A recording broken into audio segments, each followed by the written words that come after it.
Greetings, friends. I originally recorded this episode as a patron-only podcast that I released through my Patreon page. And if you want to know more about how to be a patron and support the Bible and Life podcast, you can go to patreon.com/John Whitaker and check it out there. But after recording this and letting it sit there for about a week, I just decided this material was really too important as a follow-up to last week's episode about judging and dogs and pigs and the plank and all of that. And so just decided I wanted to make this available to each and every one of you.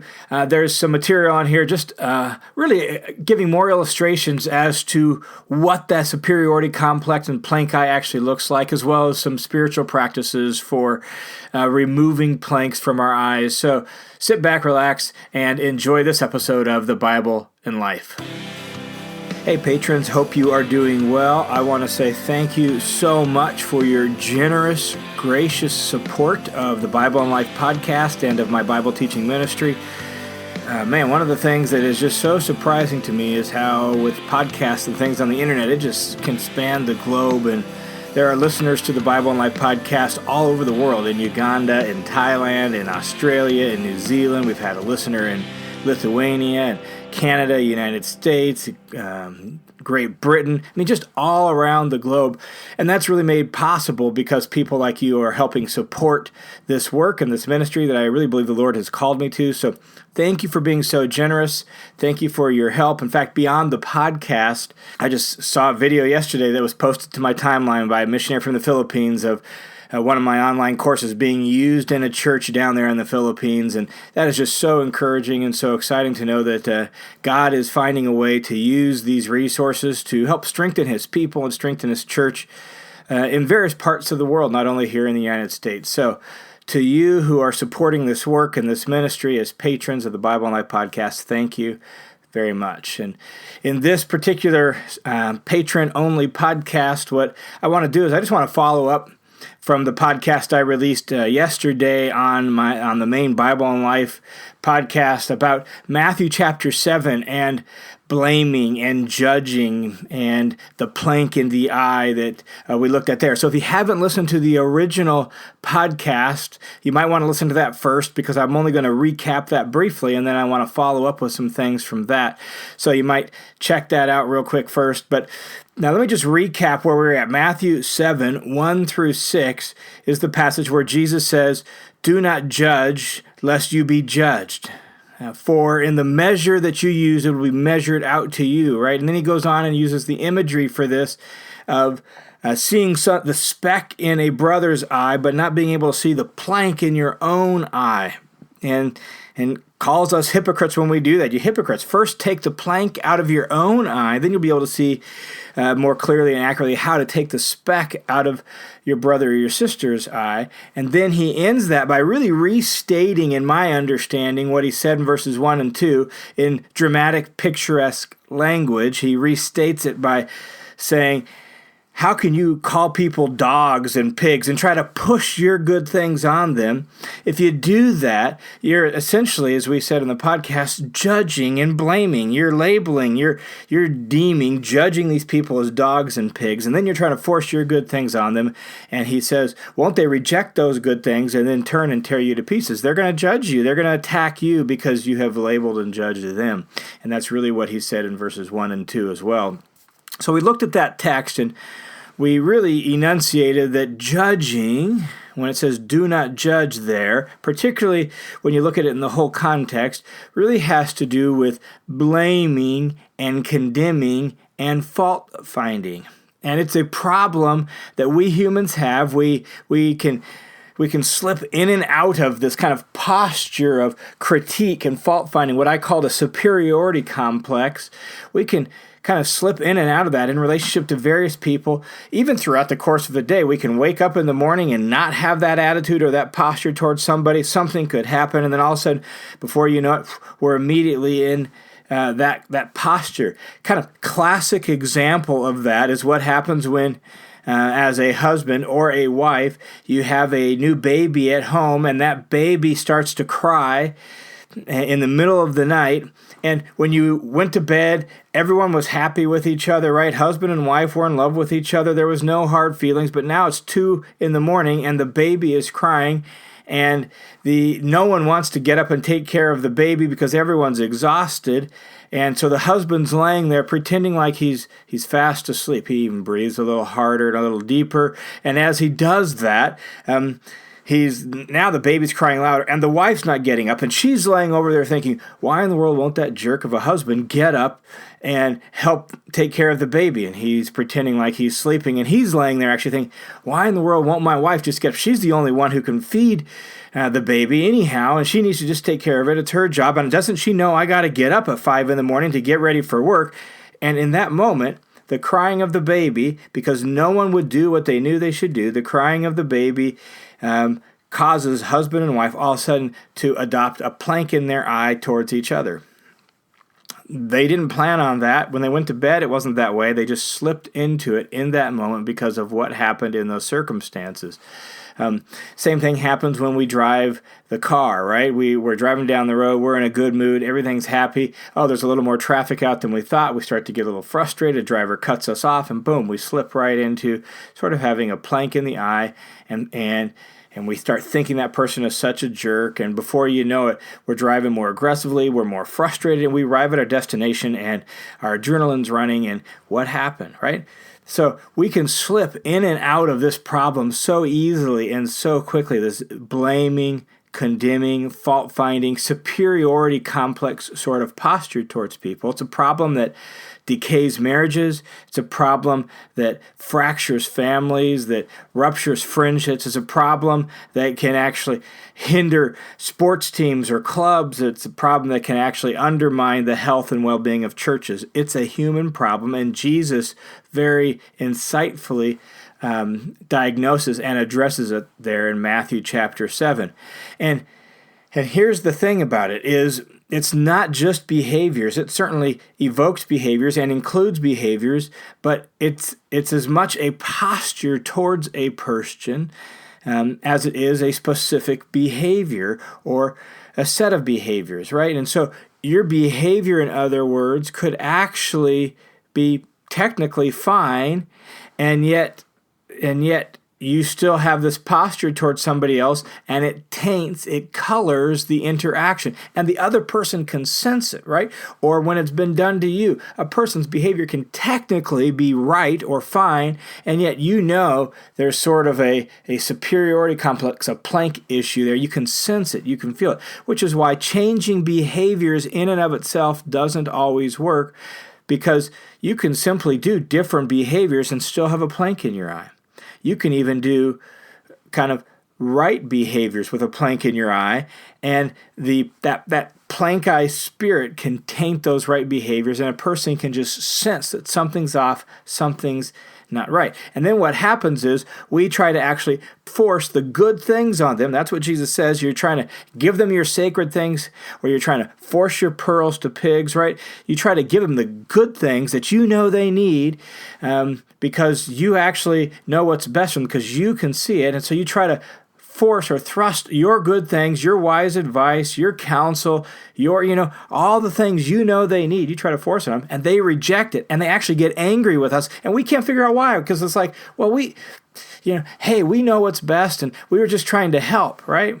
And yet when you have that superiority complex, what it does, Jesus says, and what we see and experience is it invites kind of the same sort of response, and now that person has a plank towards us, and now there's this little tit for tat back and forth. There's harshness, and that can even calcify and turn into sort of a fractured relationship, right? We know that. We've seen that. We've experienced that. We've done that. And what I noted in the original podcast was that really the key to changing that, it's not in and of itself, it's not the whole of it, but it's the key. It's the key to changing that is humble self-reflection. When Jesus says, how can you see the plank in your brother's eye but not see the log in your own? He's inviting you to change the way you see things, the way you view people, and the way you look at yourself. First, take the speck out or the log out of your own eye. Then you'll actually be in a position to really help other people take the speck out of their own. There's this looking at ourselves, there's this humble self-reflection, this humble self-assessment. And that is the key to changing the Plankeye spirit and the Plankeye problem. Now, I want to clarify for you, my patrons, just a few thoughts on that. When we say humble self-reflection, that does not mean, oh, look at me, I'm so bad, I'm just a loser, I suck.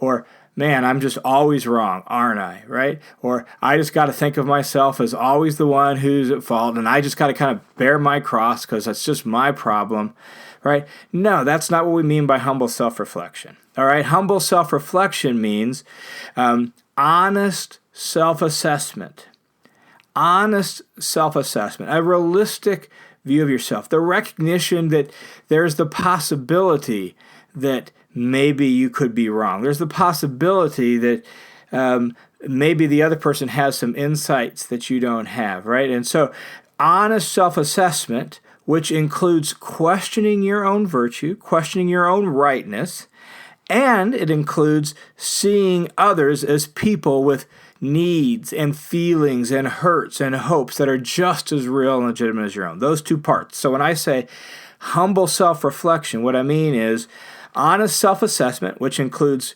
questioning your own virtue or your own rightness, and honest self-assessment, which includes seeing others as real people with real feelings, ideas, needs, and hopes, and hurts, and all of that are just as real and legitimate as your own. Okay, that's what I mean by humble self-reflection on that. Now, a great little resource that could be helpful, really helpful to you in understanding what Jesus is talking about more, even though it comes at it a little bit differently, is a book entitled Leadership and Self-Deception.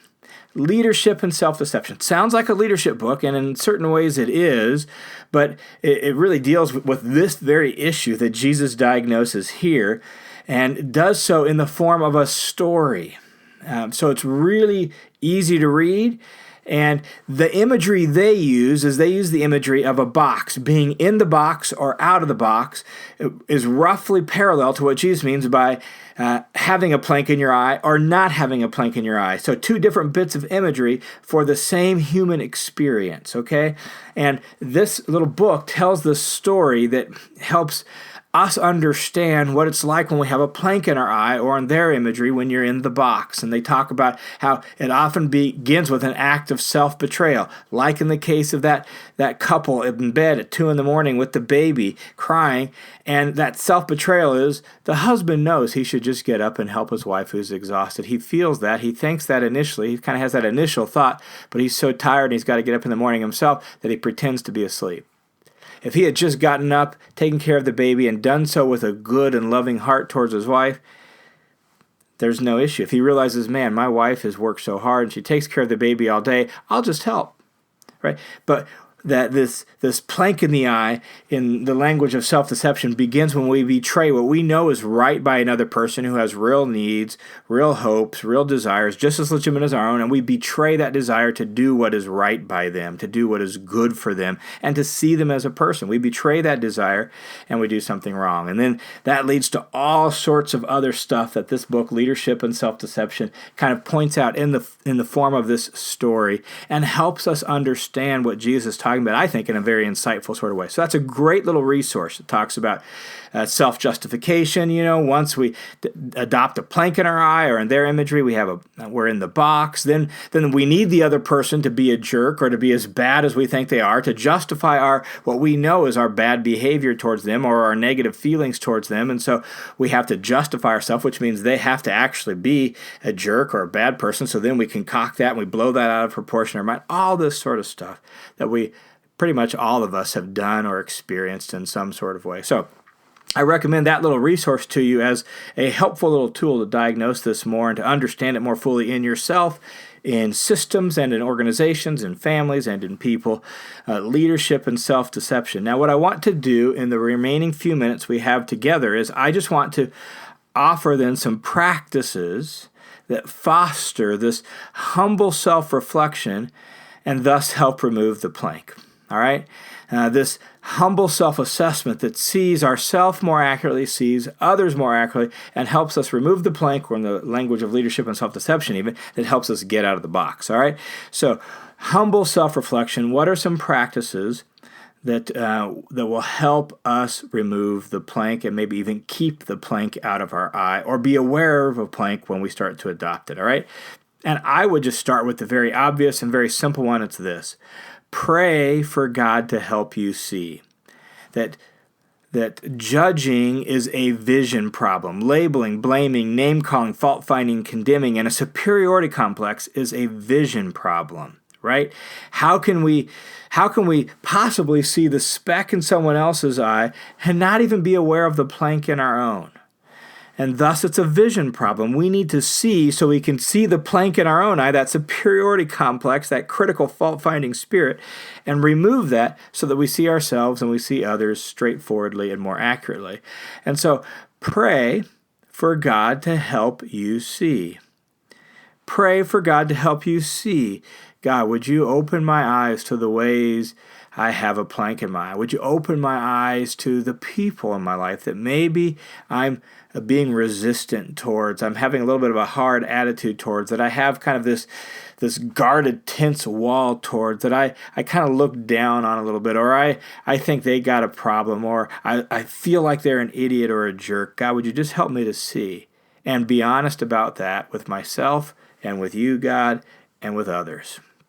And so recommend that. Pray for God to help you see. Another spiritual practice that helps with this is just the practice of confession, being quick to admit when we have done something wrong, to confess and ongoingly throughout the course of the day, intentionally to confess our wrongs and not hold those things. Whatever those wrongs are, just begin to practice confession towards God, and occasionally even towards people, right? Just confess, because that makes us more vulnerable, more open, more humble, more honest with ourselves, and that's important, right? And so practice confession.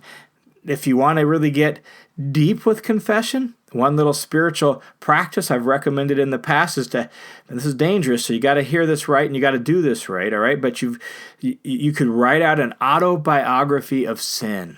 An autobiography of sin. Just reflect back over your life. You can't write out everything, but maybe hit the highlights of an autobiography of sin. Now, you got to do that with a full understanding of God's mercy and grace, recognizing that God is gracious and He loves you, and your sins will not keep God from you, that He is poised and ready to forgive. If you can write out an autobiography of sin and lay it before God, this God of mercy and grace whose love is abundant and abounding towards us, man, that's a powerful little exercise. And so write it out and just maybe even hit the highlights. Like for me, my first known sin was stealing grapes in the grocery store and stealing money off a dresser from a friend's house. Now, my mom caught me in both those cases, and I was put in a position where I immediately had to own up to it and confess it, and it was painful, but it was so good for me. And I had a violent temper growing up, and so just acknowledging that, and even maybe remembering a few key episodes where I lost my temper, right? An autobiography and just kind of write out as a little narrative your story of sin and lay it before God and thank Him for His grace in loving you to the point of death and forgiving you, all right? And so that can be a helpful little practice for us to help foster this self-honesty, this humility that helps us at least more often than not remove the plank from our eye. Another spiritual practice that can be really, really helpful to us is self-examination. Just regularly, in some intentional way, examining ourselves. In fact, for a period in my life, I'm actually thinking maybe I need to get back to it. This episode has actually prompted me to think I should restart that. For a number of years, I had a little practice of I would end the evening with a series of about 10 or 11 self-examination questions. And I would just had a little journal, and I would just read down through these questions, and I would just answer the questions, some with a simple yes or no, but it was just a way to examine my day at the end of the day, and then prayerfully thank God for where I did well, and to confess where maybe I fell short. think that can be really helpful. So self-examination, whether it's that intentional or maybe you have some specific things you want to work on, and again, do so recognizing the goodness and the grace of God. There's Psalm 19:12 that says, who can discern their errors? Lord, even forgive me for my hidden sins, for the things I can't see about myself. That spirit of being willing to just acknowledge what I can see and recognize there's things about myself, my hidden errors that I can't even see. God, forgive me even for those. That spirit begins to help us have that humble spirit where we're a little more honest with ourselves and we see people a little more graciously and realistically. One last little thing I want to mention in this vein of spiritual practices that can help foster this is, let me just read you a couple little excerpts from a work from, 400 years ago by a Christian by the name of Jeremy Taylor. Jeremy Taylor wrote two little books. One was called On Holy Living, one was called On Holy Dying. But in the book On Holy Living, he gives all sorts of ways to cultivate virtue, and one of the ones he gives is how to cultivate humility, how to foster humility. There is just a wealth of insights in what he writes. I just want to hit a few highlights because we're running short on time, but let me just hit a few highlights for you. One of the things that Jeremy Taylor says in this little chapter on cultivating humility is this. He says, when you hold an opinion of yourself, be content that others hold the same opinion of you. Now, do you get what he's saying? Like, if you think, well, I'm not very good at, and somebody happens to agree with you on that, don't be offended or don't be upset. Be grateful that you're seeing yourself accurately and they're seeing you accurately. If you hold an opinion of yourself, don't be offended if somebody else should think the same thing of you. And that can help you cultivate humility, right? Another one of the things he says is, let me just mention a couple more here. He says, don't constantly try to excuse all of your mistakes. We do that. Well, or we make excuses. We're quick to excuse, well, I was in a hurry, or, well, or I was tired, or, well, and we just make all these excuses. Well, guess what? He says, if you've made a mistake or an oversight or an indiscretion, confess it plainly, for virtue scorns a lie for its cover.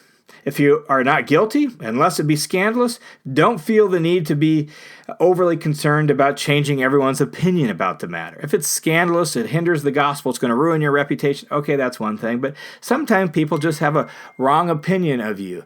And if that's the case, then be content just to let them have that opinion of you. Another one that he says is this. Give thanks for every weakness, fault, or imperfection you have. Accept it as a favor of God, an instrument to resist pride and nurse humility. Have you ever thought of doing that? Thanking God for shortcomings, weaknesses, faults, even imperfections in you? Thank God for those things. He mentions, be content when you hear or see others that are doing well in their jobs and with their income, even when you're not. Be content when you see that. Maybe even be grateful that they're doing well. Never compare yourselves with others, he says, unless it is to advance your impression of them and lower your impression of yourself. Don't compare yourself with others to do the opposite, where you want to put them down and raise yourself up. Only compare yourself with others when it helps you say, wow, look at that person. I'm really impressed by that. Man, that's great. They're so good at that. And it helps you maybe see an area where you need to grow. Well, there's a lot more in there that could be mentioned, just some really great insights. I think those are really helpful little suggestions from Jeremy Taylor. The main thing in this context is we want to develop the habit of humble self-reflection. In our relationships with other people, we want to become soft towards and aware of when we're resisting what we know is the right thing to do by them. to become soft towards when we have sort of a hard heart towards them, or to not excuse it when we think, man, that idiot, the jerk, the little, right? We want to become aware of that and not minimize or rationalize. We want to get rid of the spirit of blaming. We want to get rid of the spirit of labeling and condemning. We want to get rid of the superiority complex that thinks we always know what's right. We know what someone else needs. If they just would, we want to get rid of that. And humble self-reflection is the key. And so tried to offer here just some spiritual practices that can help you develop that sort of posture within yourself that's where it's easy for you to confess. It's easy for you to apologize. You're getting quicker at recognizing your own weaknesses and your own part to play in a situation because you're practicing these things on a regular basis, and thus you're less quick to defend yourself, and you're more quick to say, well, yeah, I can kind of see that. I'm sorry. I didn't mean to do it that way. Will you please forgive me? And your spirit becomes soft, and you begin to see yourself more honestly. You see others more honestly. And then Jesus says you're finally in a position where you can really help people remove the speck from their eye. All right, I hope some of that stuff is helpful for you. Thanks again for your generous support. Thanks for what you're doing to help spread some, really what I think are hopefully some good Bible teaching resources, not just here in the States, not just to people that we know, but around the world, to people that we may never meet until we're together in glory. And to know that your gifts and your resources helped people learn and live the Bible in places like Lithuania or Cambodia or Thailand. Man, just thank you so much for your generosity and what you're doing. God bless you guys, and we will talk to you next time on The Bible in Life.